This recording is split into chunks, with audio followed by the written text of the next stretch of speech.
Thank you.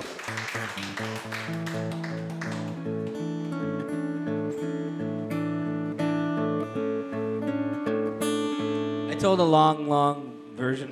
Not that I haven't been telling a lot of long stuff tonight, but I told a long version of the story of this song that I wrote that made me a lot of money.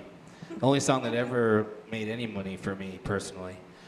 But it's a song called "We're Not Gonna Make It," which is funny because it was a song that I wrote about how bad my band was back in college, and then another band took it and recorded it and used it as sort of an anthem about how bad they were. But they were so bad that they sold 3 million copies of that album, and I made like 6 cents for every album that they sold. So I made enough money to move here to Wisconsin. Thank you. But my little pea brain, I never know what I'm doing, and I'm always doing the wrong thing and like burning bridges when I shouldn't. So they called me up, and it's a very long story, but the guy who was going to record my song called me up and said, "Hey, I'm recording your song." And I had actually never released this song because I don't really release songs because nobody wants them. But he had a demo tape of this song. And he's like, "Hey, I want to record this song, and you just need to sign some paperwork, and then some royalties will start coming your way if we ever sell any albums." And he sent me a copy of his album, and I didn't think any royalties would be coming my way because I thought the album was terrible. I was kind of like reluctant to sort of sign this paperwork because it turns out, see, if you want to record somebody else's song, you can go ahead and do that and just pay them royalties, except if that song hasn't been released on that person's album or on some other album. If the song is unreleased, then you actually need to get permission from the songwriter to use it. So I was sort of like holding up this album being released. And at the time, I actually had an entertainment lawyer because I was in a band and we were about to sign a $100 deal with an independent record label for our album. And so I called my lawyer and I said, "Hey, these guys want to, release this album with my song on it. I'm not really a big fan of the album, and it's kind of like a personal song to me about my shitty band. Why should their shitty band get to use it? What can I do? Can I get some money for this? Like, that would be great, Can I actually see some money, not just down the line, if we sell some records, you'll get 6 cents."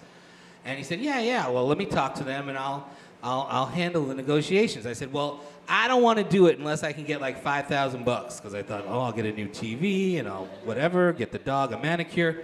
And so my lawyer said, "Okay," and he figured out the math, and like $5,000 would be my percentage of like 75,000 albums sold. So he had to go pitch them this idea that I wanted an advance on my royalties for the first 75,000 albums.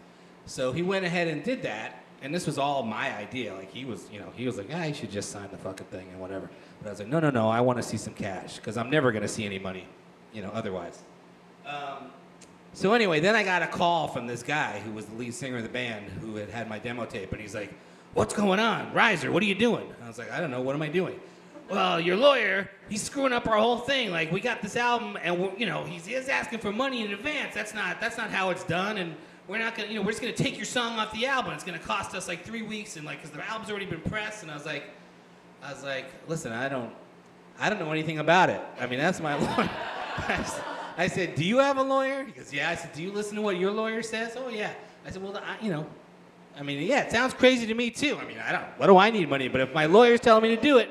So I was totally using my lawyer as a scapegoat with this guy. And the guy ended up never talking to me again, but he coughed up the $5,000 and put it on the album. Then I made a ton more money. And then I was like, I really should call this guy and, sort of mend fences and, tell him how appreciative I am, but he wouldn't take my call, and so that was that. So here's the song.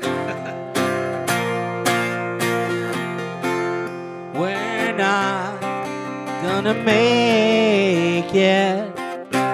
No, we're not gonna make it.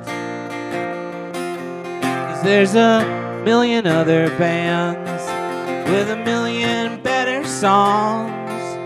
Drummers who can drum and singers who can sing. Deep in my heart, I do believe that we're not gonna make it. No, we're not gonna make it. 'Cause we don't have the talent, we don't have the time, and we don't have the patience, and we don't know how to rhyme. Deep in my heart, I do believe that we're not gonna make it. No, we're not gonna make it.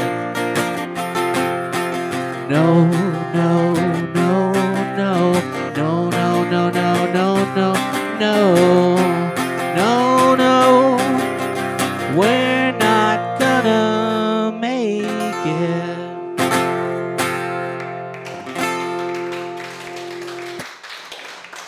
Yes.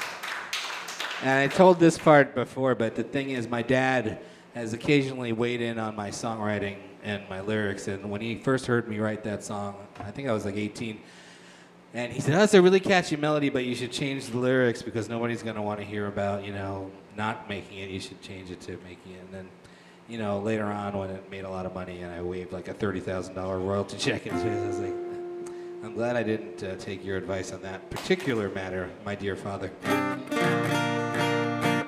Okay, somebody else come up and tell a story now.